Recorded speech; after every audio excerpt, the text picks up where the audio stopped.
In many respects, Canada's first ever railway tunnel serves as the perfect metaphor for the level of uncertainty business leaders have felt throughout the global pandemic of 2020. What's coming at the other end of that tunnel? Serious times demand serious experience as we go one-on-one with the senior editor-at-large at Fortune magazine, Geoff Colvin, on this edition of Leaders and Legends.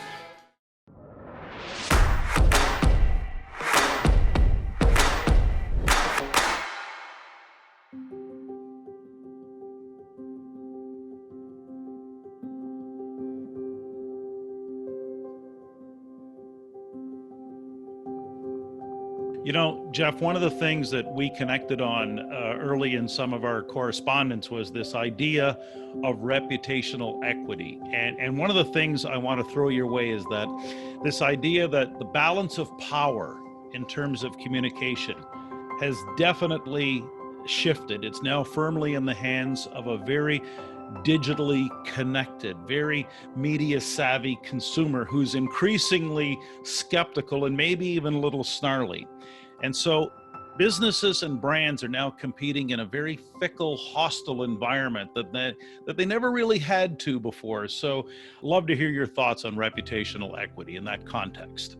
Yeah, you've really identified a huge issue, and it has become, my main thought on it first is that it has become so much more complicated, so much more complex for business leaders. For example, it used to be a very simple rule if you were a business leader or anyone in a business, just stay out of political issues. It's a net loser no matter what. You know, you can't win. You're always going to make half your customers unhappy, probably. So just stay away from it. Today, we're in a completely different landscape. The consumers, investors, and above all, the employees now expect business leaders to take a stand on a lot of social and political issues. And if they don't, then they are going to be thought badly of. Now, it may still be that if they do take a position, they're going to alienate some of their customers and maybe employees and maybe investors. But if they fail to take a position, it's also going to happen. They have to walk this very fine line now that they didn't have to before. Today, much more than in the past, the reputation of a company hinges crucially on the reputation of the CEO.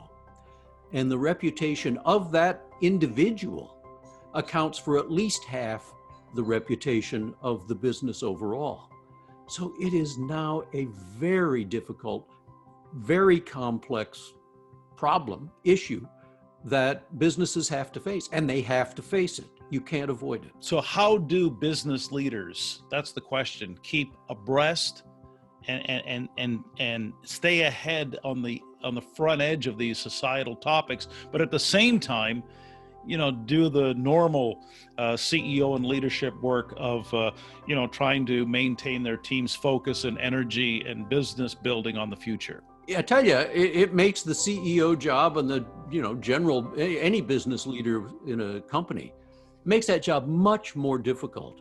One thing I've seen increasing numbers of companies do is assemble a team whose total job, and it can be sometimes a very substantial team, whose whole job is to monitor this flood of social media that is always going on for mentions of their company, mentions of their industry, mentions of anything that affects them, and to be on top of it, and frequently to respond, to be present, to take a role in these discussions. Again, that's like the opposite of the old playbook, but now it is the correct playbook.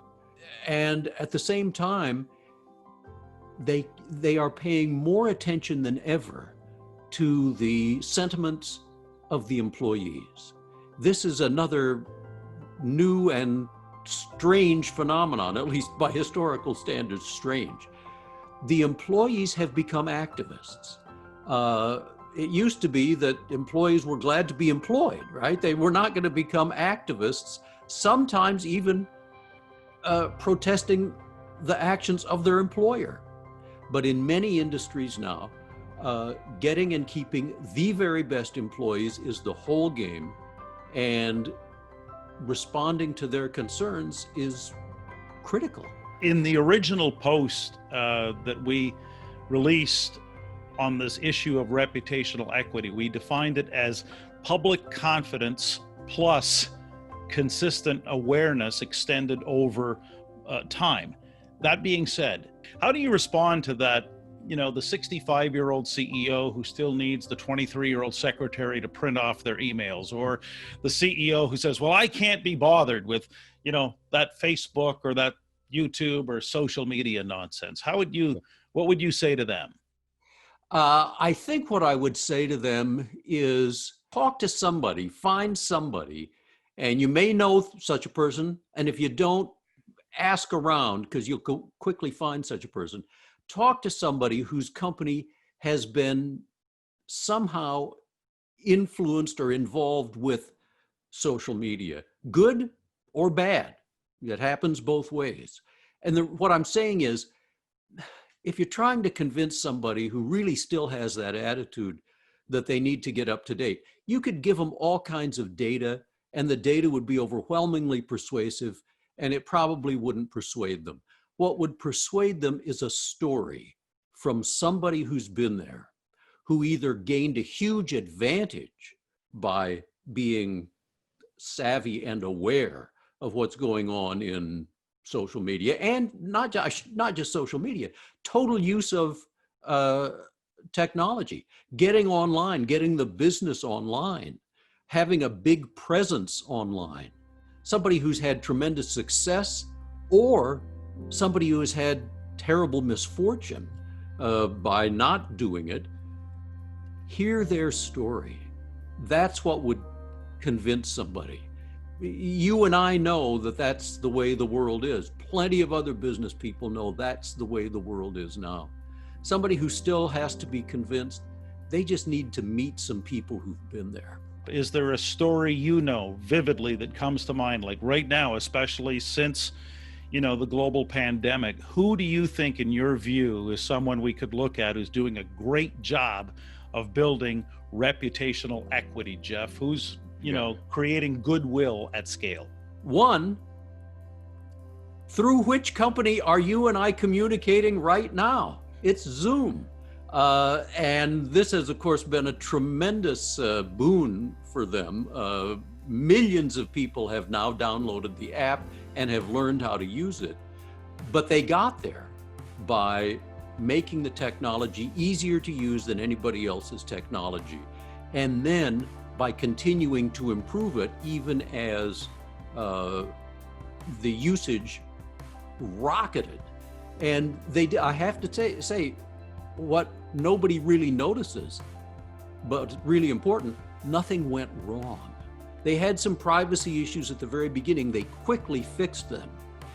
They went from daily downloads of a few thousand to millions, and they managed to handle it.